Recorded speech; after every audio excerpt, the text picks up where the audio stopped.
Hello students, I am Shripad from ABITS and today we are going to cover NTA National Test Abhyas Test Series number 1 for Chemistry. Okay, यहाँ पे हम पहला problem देखते हैं. जो first problem है solid state chapter में का है. यहाँ पे आयनिक सॉलिड की बात की जाए. स्टूडेंट्स मैं आपको बता दे रहा हूँ कि आयनिक सॉलिड के ऊपर ही ज़्यादा करके यहाँ पे क्वेश्चन आ जाते हैं. ओके, तो there is a basic difference between a metal crystal and ionic crystal. Metal crystal में जो वॉइड रहता है वो ऑक्यूपाइड नहीं रहता है, लेकिन आयनिक क्रिस्टल में जो वॉइड रहता है वो ऑक्यूपाई करते हैं कैटायन. बिकॉज एनायन का जो साइज़ रहता है हमेशा बड़ा रहता है. यहाँ पे रूल है, जनरल रूल है, size of anion is greater than size of cation. Okay, now तो इसके लिए जो एनायंस है वो एरेज बनाते हैं, उसके वॉइड में आपका कैटायन चला जाता है. तो टोटल 4 प्रकार के वॉइड बनते हैं और उस वॉइड में जब कैटायन जाता है तो कितने एनायंस के कांटेक्ट में रहता है, अकॉर्डिंग टू दैट उसका कोऑर्डिनेशन नंबर होता है. तो सबसे बेसिक जो वॉइड है that is a planar structure है, that is a triangular void. तो ट्रायंगुलर वॉइड अब मैंने यहाँ पे दिखाया, आप देख पा रहे कि यहाँ पे जो गैप है उस गैप में अगर कैटायन जाके बैठ जाता है तो उसका जो कोऑर्डिनेशन नंबर है वो 3 रहेगा. Because that cation is contact is with 3 anions. So उसका जो कोऑर्डिनेशन नंबर है 3 है. ओके, और अगर यहाँ पे एक कैटायन जाके बैठ रहा है तो उसका जो रेडियस है और इसका जो रेडियस है, उन दोनों का रेडियस का अगर रेशियो लेंगे तो उस रेडियस का रेशियो ये रेंज में आता है 0.155 टू 0.225. ओके, तो अगर ये रेंज में, इसका मतलब आपको समझना है कि ये जो वॉइड है that is a triangular void और इसका जो कोऑर्डिनेशन नंबर रहेगा दैट इज़ 3.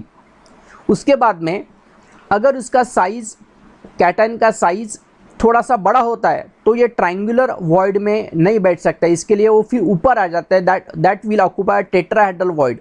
टेट्राहेड्रल वॉइड कैसे बनता है, नीचे के 3 एनायंस और उसके ऊपर के लेयर में का और एक एनायन. तो ऐसे जब 4 एनायन मिल के जो वॉइड बनता है उस वॉइड को हम बोलते हैं टेट्राहेड्रल वॉइड. और अगर हमारा कैटायन उस वॉइड में है तो it is in contact with the 4 anion, और 4 एनायन के साथ कांटेक्ट में हो जाने का उसका जो कोऑर्डिनेशन नंबर रहेगा वो 4 रहेगा. ये आपको समझ जाना है. फिर कैटायन का इनका जो रेडियस रेशियो है, कैटायन का साइज और बढ़ जाता है तो जो रेडियस रेशियो है ये 0.414 से ये रेंज में चला जाता है. तो फिर इसमें भी नहीं बैठता है, टेट्राहेड्रल वॉइड में नहीं बैठ पाता है, तो बैठ जाता है ऑक्टाहेड्रल वॉइड में. ऑक्टाहेड्रल वॉइड कैसे बनता है, ऑक्टाहेड्रल वॉइड में नीचे के लेयर के 3 एनायन और ऊपर के लेयर के भी 3 एनायंस, इसके बीच में जो गैप होता है उस वॉइड को हम ऑक्टाहेड्रल वॉइड बोलते हैं. और जब कैटायन है उसमें बैठ जाता है तो 6 एनायन के कांटेक्ट में, तो उसका जो कोऑर्डिनेशन नंबर रहेगा दैट विल बी 6. और हमारा जो कैटायन है उसका साइज़ और बढ़ जाता है तो ऑक्टाहेड्रल वॉइड में भी नहीं बैठ पाता है. तो जो वॉइड में बैठ जाता है उसको क्यूबिकल वॉइड बोलते हैं. तो आप देख पा रहे हैं यहाँ पे कि एनायन ने एक एरे बनाया है, क्यूब बनाया है, और उसके सेंटर में जो है दैट हमारा जो कैटायन है वो बैठ जाता है. तो हमारे जो क्रिस्टल्स है, आयनिक क्रिस्टल्स, उसके नाम ही ऐसे है, rock salt type. Rock salt मतलब NaCl type. Okay, then fluoride type, anti fluoride type, CaCl type, ऐसे उसके नाम है. तो उसका जो थ्योरी है हम उसको डिटेल में पढ़ेंगे, लेकिन यहाँ पे सिंस इट इज़ ऑब्जेक्टिव तो यहाँ पे इतना इंफॉर्मेशन आई होप कि आपको सफिशिएंट है टू आंसर दिस क्वेश्चन. तो ये जो रेशियो है आपको याद करने पड़ेंगे, और रेशियो याद करने का एकदम सिंपल तरीका मैं आपको बोलता हूँ कि आपको पता है कि 15 का जो स्क्वायर रहता है, देखिए यहाँ पे 15 का जो स्क्वायर रहता है, 15 का स्क्वायर है 225. ओके, उसके बाद में √2 का वैल्यू आपको पता है सबको 1.414. √3 का वैल्यू आपको पता है 1.732. ये वैल्यू हमें जनरली याद रहते हैं. तो अभी देखिए जब कोऑर्डिनेशन नंबर 3 है तो 15 के लिए आप ध्यान में रखो 0.155, ये सब पॉइंट में रहेगा, 0.155 टू 0.225 ये रेंज है. देन 0.225 इसका 1 निकाल दो, इसका भी 1 निकाल दो, 0.225 टू 0.414, देन 0.414 टू 0.732 और 0.732 से बड़ा. ओके, तो इस टाइप के हमारा ये जो टेबल है हम इसको याद रखते हैं और ये उसके एग्जाम्पल्स है, पॉसिबल स्ट्रक्चर्स है. और ये आयोनिक स्ट्रक्चर इसी के नाम से है। तो आप देख पा रहे हैं कि रेडियस रेशियो ऑफ के F is ionic solid is 0.98, तो कौन से रेंज में आता है, तो इट इज़ ग्रेटर देन 0.732, इससे बड़ा है। इसका मतलब इसका जो स्ट्रक्चर है वो डेफिनेटली CaCl जैसा होगा, बिकॉज यहाँ पे ऑलरेडी हमें पता है कि इसका जो कैटायन है उसका साइज़ बहुत बड़ा है, ऑलमोस्ट इक्वल टू एनायन है। तो हमारा जो क्रिस्टल टाइप बनेगा दैट इज़ द CaCl, तो इसका जो answer that is answer number, so we can say this is हमारा करेक्ट आंसर है CaCl। देखते हैं आगे। नाउ दूसरा क्वेश्चन देखते हैं, that is based on Nernst equation. Again it is a very important question CET point of view and JEE point of view से। तो यहाँ पे एक रिएक्शन दिया है, रिएक्शन आप चेक कर दीजिए, इसका रिएक्शन बैलेंस होना चाहिए, ट्वाइस Fe, ठीक है, O2 2O2 4H, तो reaction is balance with respect two atoms and charge is also balance. देखिए यहाँ पे 4 पॉजिटिव है और यहाँ पे 4 पॉजिटिव, तो चार्ज इज ऑल्सो बैलेंस। और यहाँ पे दिया है E cell is equal to E0 cell at 25 degree centigrade and concentration दिया है, ऑक्सीजन का प्रेशर दिया है और ये pH दिया है, हमें x का वैल्यू निकालना है। देखिए सबसे पहले यहाँ पे नरन्स इक्वेशन आपको सबको याद होना चाहिए। तो E0 जो सेल रहता है, E cell is equal to E0 okay minus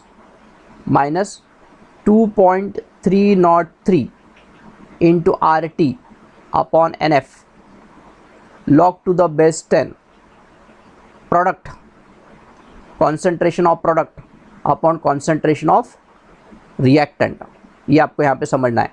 तो यहाँ पे हमारे ये जो रिएक्शन दिया है ये सब रिएक्टेंट हैं 1 2 3 और ये प्रोडक्ट है, लेकिन हमें पता है कि सॉलिड और लिक्विड का कॉन्सेंट्रेशन हम हमेशा 1 लेते हैं। सॉलिड एंड लिक्विड का कॉन्सेंट्रेशन 1, तो इसका कॉन्सेंट्रेशन 1, इसका भी कॉन्सेंट्रेशन 1। तो सबसे पहले हमें प्रोडक्ट में अभी ये एक ही रहेगा, तो इसका कॉन्सेंट्रेशन मैं यहाँ पे लिखता हूँ Fe+2 और ये जो उसका कोएफिशिएंट ये उसके पावर में चला जाएगा। H2O का कॉन्सेंट्रेशन 1 है, यहाँ पे कुछ लिखने का ज़रूरत नहीं है H2 का कॉन्सेंट्रेशन। उसके बाद में twice Fe, again I will say there are 3, इसका भी मैं 1 लिख देता हूँ Fe का, ओके। उसके बाद में O2 जो गैस है उसका मैं यहाँ पे कॉन्सेंट्रेशन मतलब ऑक्सीजन का हमें प्रेशर यहाँ पे दिया है, तो will take a pressure, concentration मतलब भी प्रेशर रहता है। और H+ है, H+ का कॉन्सेंट्रेशन यहाँ पे मैं रेस्ट फॉर 4 है, बिकॉज इसका कोएफिशिएंट 4 है। तो ये बाकी सब 1 है, तो 1 मैंने Fe सॉलिड के लिए लिखा, H2 लिक्विड के लिए लिखा। तो हमारा जो ये बनता है E0 cell minus 2.303 RT upon NF means number of electron, F stand for Faraday, log to the base 10, okay. So यहाँ पे Fe+2 का जो कॉन्सेंट्रेशन यहाँ पे दिया है that is 10⁻³ so I will write here 10⁻³ का square divided by pressure of oxygen है 10⁻², सो इट इज़ 10⁻²। और H+ आयन कॉन्सेंट्रेशन यहाँ पे देखो pH दिया है x है, तो हमें पता है जो H+ आयन कॉन्सेंट्रेशन होता है दैट इज 10⁻⁻ pH रहता है, ये हमें पता है। In their is a relationship between pH and H+ ion. तो यहाँ पे इसका जो H+ आयन कॉन्सेंट्रेशन आएगा 10⁻⁻x आएगा, और यहाँ पे मैं लिखता हूँ 10⁻⁻x रेज़्ड टू पावर 4 हो जाएगा, ओके। अभी उन्होंने ये चीज़ बोला है कि ये दोनों इक्वल है, ये दोनों इक्वल है। अगर ये दोनों इक्वल है इसका मतलब ये वाला जो क्वांटिटी है पूरा 0 हो रहा है, ये वाला क्वांटिटी पूरा 0 हो रहा है। अब ये तो 0 नहीं हो सकता है, ये 0 कब हो सकता है, जब इसका वैल्यू 1 आएगा तब, बिकॉज हमें पता है कि log 1 क्या रहता है, 0 रहता है। Now for condition E cell is equal to E0 cell, ये दोनों इक्वल है, ये दोनों कंडीशन के लिए इक्वल है। कब हो सकता है, जब कॉन्सेंट्रेशन ऑफ 10⁻³ का square divided by 10⁻² into 10⁻⁻4x that must be equal to 1, because log 1 हमेशा 0 रहता है। फिर अभी हम इसको सॉल्व करेंगे, देखिए इसका आंसर आएगा 10⁻6 अपॉन 10⁻² इंटू 10⁻⁴x, ये ऊपर चला जाएगा तो ये हो जाएगा 10⁻⁴ अपॉन 10⁻⁴x। तो ये भी ऊपर चला जाएगा, तो 1 इज इक्वल टू 1 मतलब 10⁻0, सो आई विल इक्वेट 10⁻0 मतलब 1, और यहाँ पे हो जाएगा 10⁻⁻4 प्लस 4x। तो आप उसका पावर को अगर हम कंपेयर करेंगे तो आपको यहाँ पे पता चलेगा -4 plus 4x is equal to 0। इसका मतलब ये है 4x इज इक्वल टू 4, तो x का वैल्यू आएगा 1, therefore we can say x is equal to 1। तो ये हमारा सॉल्व करके आंसर आ रहा है, तो हम यहाँ पे डेफिनेटली क्लिक करेंगे कि answer of the question is 1। तो इस तरीके से हम इस प्रॉब्लम को सॉल्व करेंगे। देखते हैं आगे। Which of the following does not illustrate the anomalous property of lithium? Not represent question है यहाँ पे clear cut mention it not represent. Okay, तो हम देखते हैं। Lithium is much softer then other group first metals. देखिए ये जो लिथियम है ना, इसका ऑर्डर सबसे ऊपर आता है, इसका नंबर जो है, इसका एटॉमिक नंबर 3 है, तो ये उनके जो ग्रुप है उसमें टॉप में आ जाता है lithium. Charge, surface charge density इसका सबसे ज़्यादा रहता है, और इसके वजह से, और इसका साइज छोटा होने की वजह से ये सबसे हार्डर है अपने ग्रुप में। तो इसका मतलब ये जो पहला है that is a wrong. Li is much softer, तो Li is harder than other group first metal. ठीक है, इसका मतलब हमें नॉट चाहिए, तो हमारा आंसर यही है, हमारा आंसर यही है। तो हम आगे भी देखते हैं। The melting point and boiling point of Li are comparatively high. yes, the melting point and boiling point of lithium are comparatively high, that is also correct. Lithium forms a nitride Li3n unlike the first metal element, so this is also correct, this is also correct. And the ions of lithium and its compounds are more heavily hydrated than those rest of the group of first element.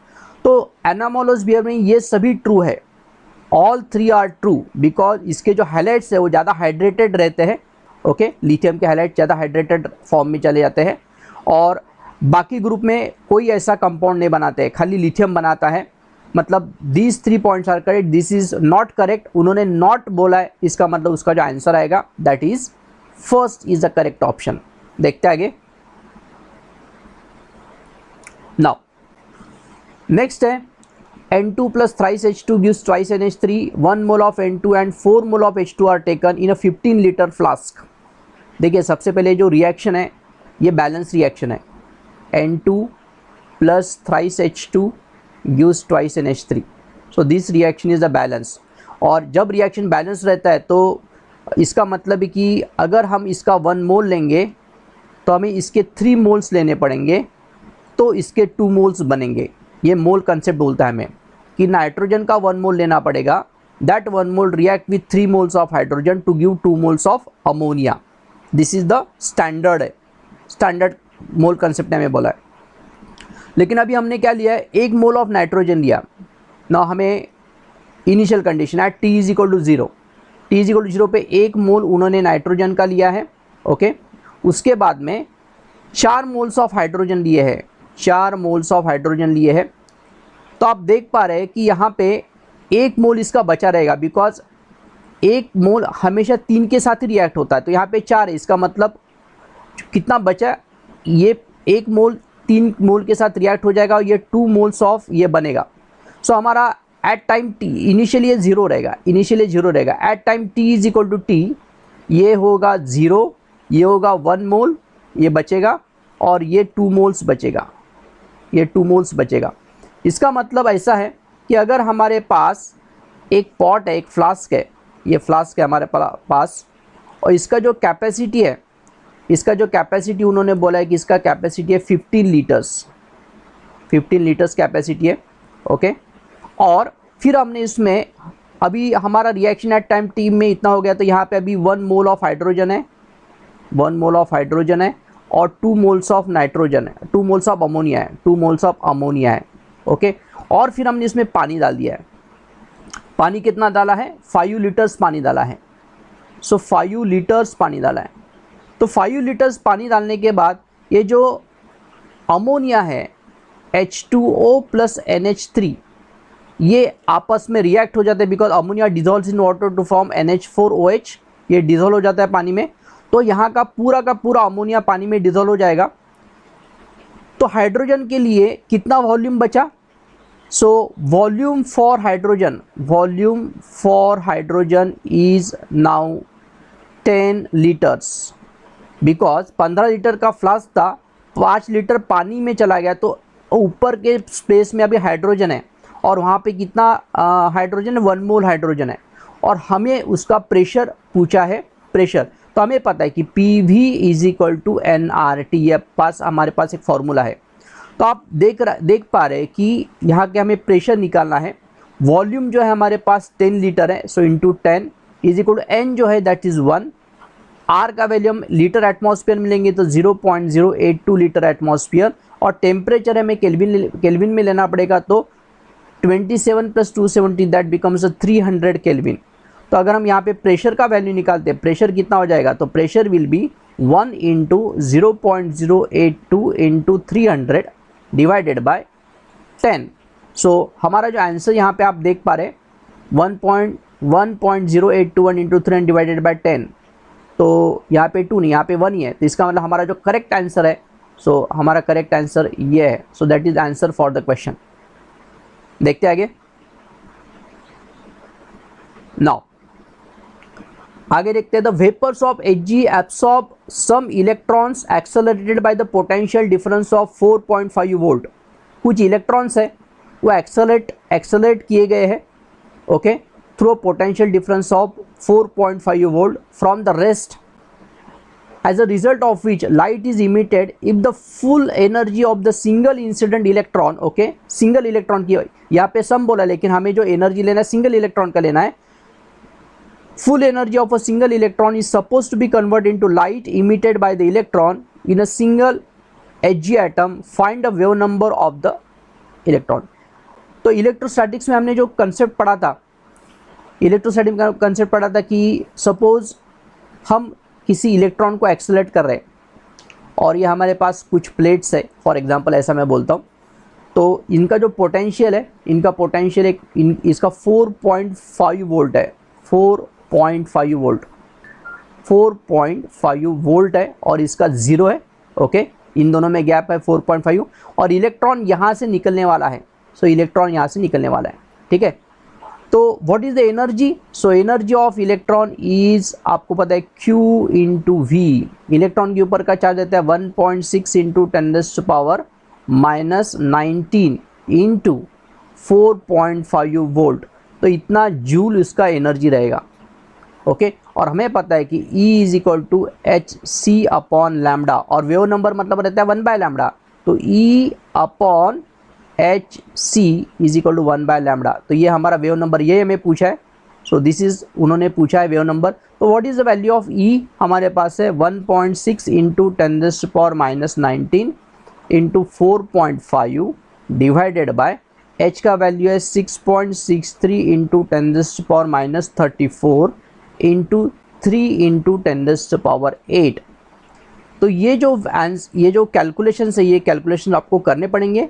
और if we do the calculations तो हमारा answer जो match हो जाएगा that comes out to be 3.63 × 10⁻6 पर metre. So that is the answer. So इसके लिए हमारा जो आंसर यहाँ पे बैठ सकता है, ये कैलकुलेशन आप कीजिए तो हमारा आंसर आएगा ए ऑप्शन आएगा। In this way we can understand the question. आगे देखते हैं। नाउ उसके बाद में suitable condition for melting of ices. देखिए आइस जो है, आइस जब मेल्ट होता है पानी में तो एक रिवर्सिबल प्रोसेस है, ओके, ये रिवर्सिबल प्रोसेस है। और यहाँ पे एक इक्विलिब्रियम एग्जिस्ट रहता है। तो जब भी कोई इक्विलिब्रियम एग्जिस्ट रहता है तो वहाँ पे अभी हमें कुछ सोचना है, तो हमें ली चैटलियस प्रिंसिपल अप्लाई करके सोचना पड़ता है। तो आपको पता है कि जब आइस पानी में कन्वर्ट होता है तो आइस हीट यहाँ पे लेता है। सो it is endothermic process, endothermic process है, बराबर है। Ice will absorb energy and gate convert into water. So it is endothermic process. तो इसका मतलब मुझे इक्विलिब्रियम को शिफ्ट करवाना है राइट हैंड साइड में, तो मुझे और हीट उसको सप्लाई करना पड़ेगा। और हीट अगर सप्लाई करना पड़ेगा तो हाई टेम्परेचर इज़ नेसेसरी। सो इसका मतलब ये दोनों ऑप्शन तो ड्रॉप हो सकते हैं। तो हाई टेम्परेचर, अभी will think about high pressure और लो प्रेशर। ओके, अभी दूसरी बात हमें पता है कि आइस जो है वाटर के ऊपर फ्लोट होता है। अगर देखिए, अगर मैं 1 ग्राम वाटर को आइस में कन्वर्ट करता हूँ, convert into ice, so that ice floats on water, floats on water. ठीक है, इसका मतलब है कि जो डेंसिटी आइस का, डेंसिटी ऑफ आइस जो है it is less than density of water. इसके लिए आइस क्या होता है, आइस हमेशा फ्लोट होता रहता है। So what is the density, it is a mass upon volume. Mass upon volume of ice is less than mass upon volume of water. तो आप देख रहे हैं कि दोनों का मास सेम है, 1 ही ग्राम का है ये। तो इसका मतलब है कि वॉल्यूम ऑफ आइस जो है ये ग्रेटर है वॉल्यूम ऑफ वाटर के साथ। यहाँ से हमें रिलेशन मिलता है, volume of ice is greater than volume of water. तो इसका मतलब है कि हमारा जो भी रिएक्शन हो रहा है, इसका वॉल्यूम ज़्यादा था, इसका वॉल्यूम कम है, तो हमारा जो रिएक्शन था that is decreasing volume, volume यहाँ पे कम हो रहा है। तो वॉल्यूम अगर हमारा कम हो रहा है तो इसका मतलब ही वॉल्यूम कम हो रहा है, मतलब ही हमें प्रेशर बढ़ाना पड़ेगा, तब जाके हमारा, because this reaction taking place by the decrease in volume, और वॉल्यूम एंड प्रेशर का इनवर्स रिलेशन है। तो वॉल्यूम डिक्रीज हो रहा है तो मुझे प्रेशर बढ़ाना पड़ेगा। तो इसका मतलब ही हमारा जो कंडीशन है that is high temperature and high pressure, that is the condition for the melting of ice. ऐसा हम यहाँ पे अंडरस्टैंड कर सकते हैं। 7 क्वेश्चन देखते हैं। Identify the correct statement. Corrosion of iron can be minimized by forming a contact with another metal with higher reduction potential। यहाँ पे गलत है, हाइयर रिडक्शन पोटेंशियल नहीं, हाइयर ऑक्सीडेशन पोटेंशियल होना चाहिए। बिकॉज हम आयरन के साथ जिंक लगा देंगे, आयरन के साथ जिंक लगा देंगे तो उसका करोजन रुकेगा। तो यहाँ पे ये वर्ड गलत है, यहाँ पे ऑक्सीडेशन पोटेंशियल होना चाहिए, इसका मतलब ये नहीं है। So this is incorrect statement है, हमें करेक्ट पूछा है। Iron crores in oxygen free water. Corrosion of oxygen का मेन रीजन ही ऑक्सीजन है, ऑक्सीजन होगा तो उसका करोजन होगा, इसका मतलब ये भी नहीं है। Corrosion of iron can be minimize by forming a impermeable barrier as it surface. Yes, this is the correct, because हम पेंटिंग उसी के ऊपर करते हैं। अगर हम पेंट करते हैं इसका मतलब हम क्या करते हैं, बैरियर क्रिएट करते हैं to have a contact of metal surface with oxygen. और ये हमारा रीज़न है कि उससे करोजन क्या होता है, मिनिमाइज होता है। That's why we generally do the paintings. और पेंटिंग क्या करता है, दोनों में एक मेम्ब्रेन बना देता है एंड वो मेम्ब्रेन अवॉइड करता है ऑक्सीजन का कॉन्टैक्ट आयरन के साथ। तो हमारा करोजन क्या होता है, प्रिवेंट होता है। Iron corrodes more rapidly in salt water because its electrochemical potential is higher. So ये नहीं है, तो हमारा जो आंसर है दैट इज ऑलरेडी हमें मिल गया है। सो आंसर इज सी है। So that is how we can understand the things. Okay, now 4000 active nuclei of radioactive material at present at T = 0। Initially N0 initial quantity that is 4000 radioactive nuclei था। At time T = 60 minute, 60 minute के बाद वो जो बचेगा left, तो उसको हम NT बोलते हैं। NT = 500 है। Okay, the decay constant of the sample is, हमें पता है कि जो डीके कांस्टेंट है that is lambda = 2.303 upon T log to the base 10 N0/NT। ठीक है, और यहाँ पे सब जगह लैन है, तो हम ये 2.303 और log 10 को कंबाइन करती है, वो बनता है लैन। सो इट इज़ 1/T लैन। ओके, N0/NT ये हमारा पास फॉर्मूला बनेगा ये प्रॉब्लम के लिए। तो अब इसको वैल्यू पुटअप करते हैं, हमें लैम्बडा निकालना है। सो 1/T हमारे पास है वहाँ पे 1/60 मिनट, लैन है। N0 stand for 4000। ओके, और NT हमारे पास है 500। अगर हम इसको सॉल्व करेंगे तो ये हो जाएगा 5/8। तो इसका मतलब जो लैम्बडा वैल्यू हमारे पास आ रहा है 1/60 है, 60 है। ओके, लैन ऑफ 2 क्यूब मतलब होता है 3/60 ln ऑफ 2, इसका मतलब ये कट हो जाएगा तो 1/20 हो जाएगा ln ऑफ 2। सो हमारे आंसर है 1/20 ln of 2। Where is that answer? Per minute 1/20 ln of 2, ये नहीं, ये हमारा आंसर। तो हमारा आंसर जो है that becomes B answer is the correct answer. देखते हैं now, a crystalline hydrated salt on being heated loses 45.6% of its weight. The percentage composition of unhydrated salt, Al is 10.5%, potassium is 15.1%, sulfur is 24.8%, oxygen is 49.6%. Find the molecular formula of a salt hydrated if molecular उसका जो ये 948 ग्राम पर मोल for hydrated salt है, हमें molecular formula निकालना है।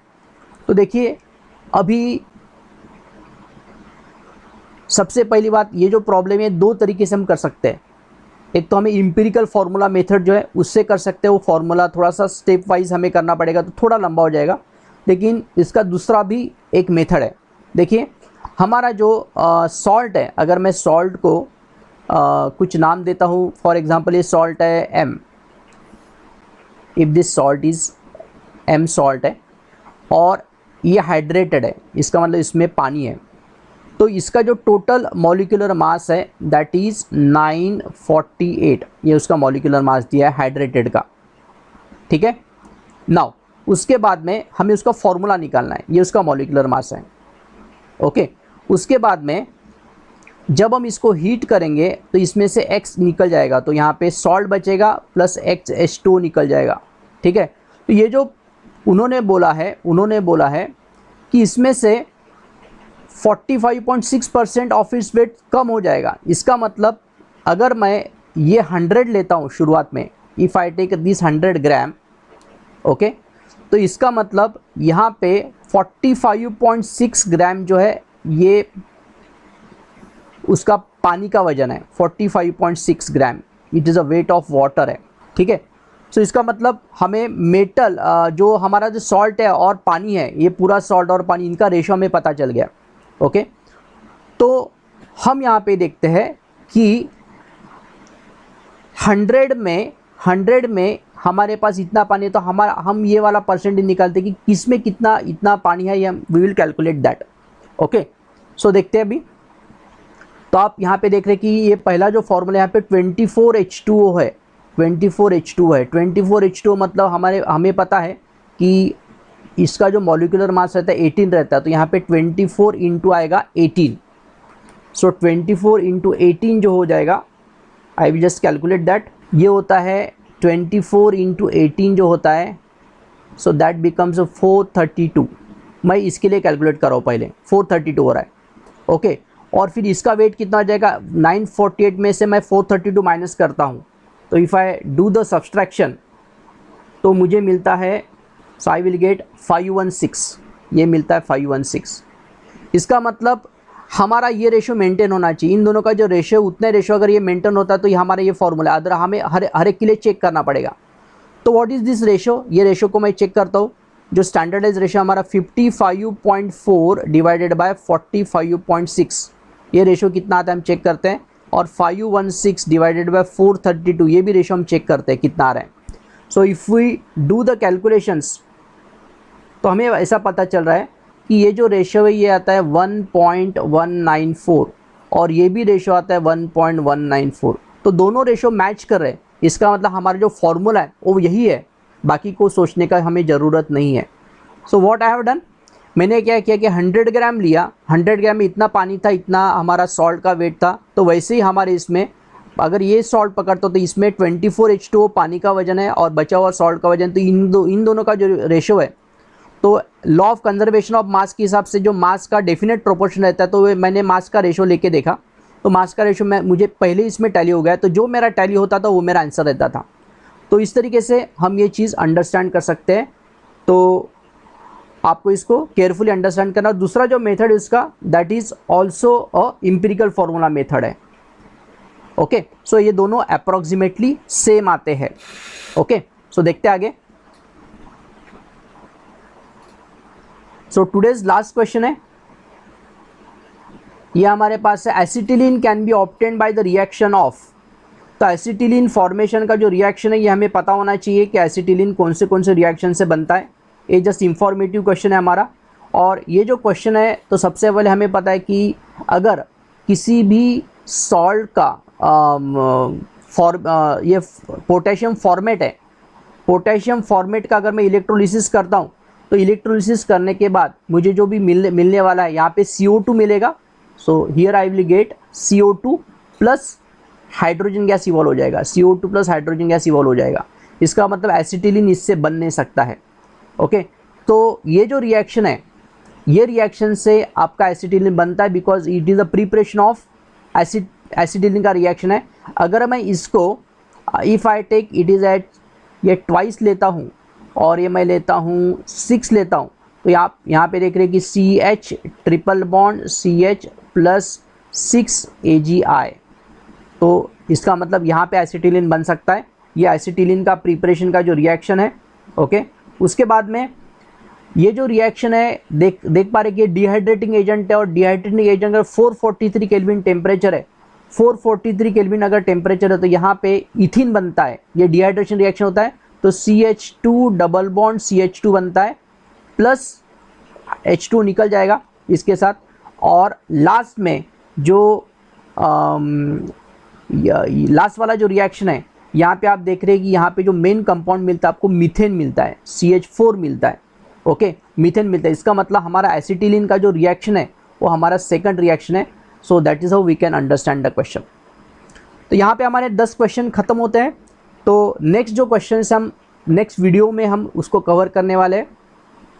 तो आप यहाँ पे जो भी कंसेप्ट आपको पता चले आप उसको अच्छा प्रैक्टिस कीजिए, उसको लिख के देखिए, उसको नोट डाउन कीजिए। ओके, और अगर आपको ये वीडियो अच्छा लगे तो आप अपने दोस्तों के साथ उसको शेयर कीजिए। And see you in next video. Thank you very much.